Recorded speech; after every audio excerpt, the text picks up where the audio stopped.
Hey everyone, I'm Sarah, and I grew up in an old order Amish community right here in Pennsylvania. And today I want to talk about something that a lot of people are really curious about: Amish pregnancy and childbirth.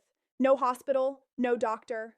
Well, it's a bit more complicated than that, and I'm going to give you the real story from someone who actually lived it. So let me just start by saying this: the Amish aren't against modern medicine. That's probably the biggest misconception out there. My community, like most Amish communities, we believe that God is the ultimate healer, but we also believe that God gave us doctors and medicine for a reason. The difference is in how we approach it and when we choose to use it. When an Amish woman gets pregnant, she's not running to the hospital for that first appointment. In fact, most Amish women don't do any prenatal care in the first trimester at all. I remember when my older sister got pregnant for the first time. She didn't tell anyone outside the immediate family for months. We don't make those big public announcements like you see on social media. Pregnancy is considered a private, sacred thing. You definitely don't post about it on Facebook because, well, we don't have Facebook.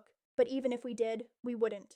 Instead of going to an obstetrician, most Amish women rely on midwives. These midwives can be Amish or non-Amish, but here's the thing: not all of them are certified nurse practitioners. Some are, some aren't.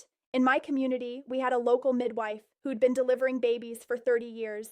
She learned from her mother, who learned from her mother. She knew what she was doing, and everyone trusted her. She'd come to your house, check on you, give you advice about what to eat, what herbs to take, all that kind of stuff. Now, when it comes time to actually have the baby, you've got a few options. Most Amish women want to give birth at home. That's the preference.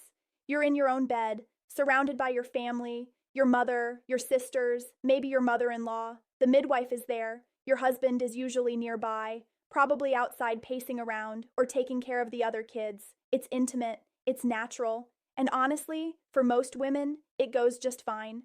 But here's what people don't understand. Amish women aren't stupid. We're not reckless. If there's a complication, if something doesn't feel right, we go to the hospital. I've seen it happen. My cousin had to be rushed to the hospital when she was in labor because the baby was breech and wasn't turning. The midwife knew right away that this was beyond what she could handle at home, so they called for a driver. We don't drive cars ourselves, but we hire non-Amish drivers for emergencies.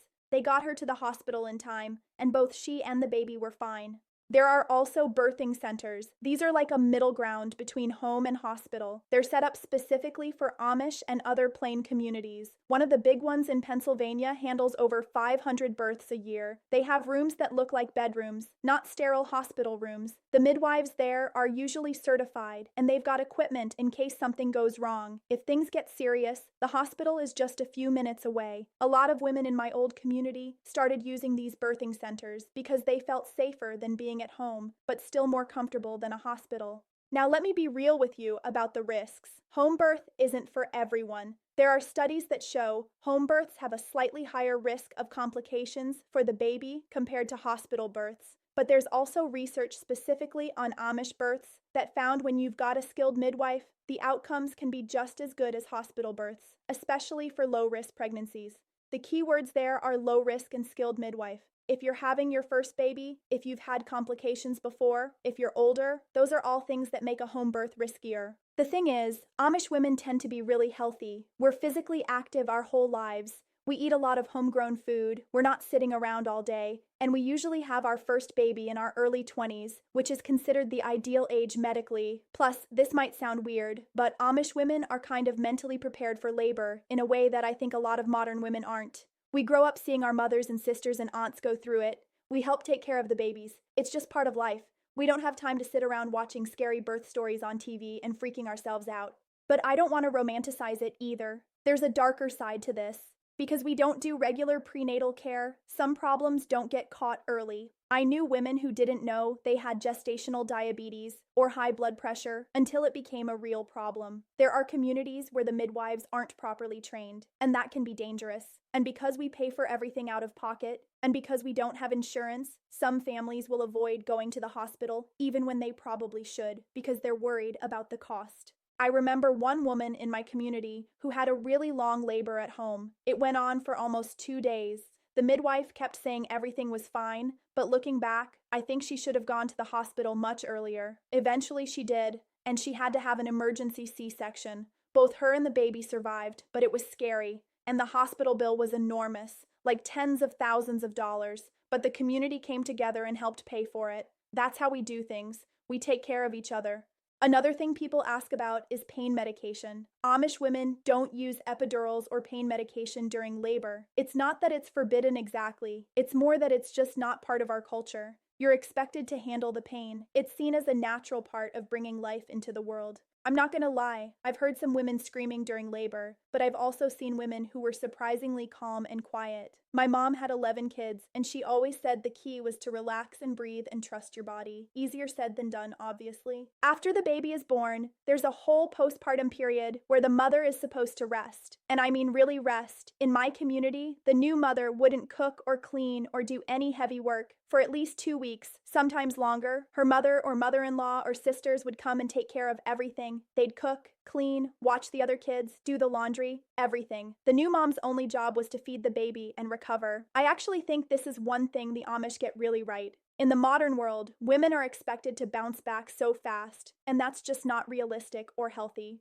So to answer the question, do Amish women go to the hospital? Yes, they do. When there's a serious illness, when there's a complicated pregnancy, when there's an emergency, they absolutely go. I've been to the hospital myself for things. I had my appendix out when I was 16. My dad went to the hospital when he had a heart attack. The Amish use doctors, dentists, specialists, all of it. They just don't use them as the first option for everything. And they definitely don't have insurance. So they pay cash and they negotiate prices. And the community helps out when the bills are too big for one family to handle. The reason I wanted to make this video is because I see a lot of misinformation out there. People either think the Amish are completely backward and refuse all modern medicine, or they romanticize it and act like Amish women are these perfect earth mothers who never have any problems. The truth is somewhere in the middle. The Amish way of doing pregnancy and birth works for a lot of women, especially when you've got a strong community supporting you and experienced midwives who know when to step back and let the doctors take over. But it's not perfect, and it's not for everyone. I left the Amish for a lot of reasons, and healthcare was actually one of them. When I started learning more about prenatal care and all the things that can be detected and prevented with regular checkups, I realized I wanted that option for myself if I ever have kids.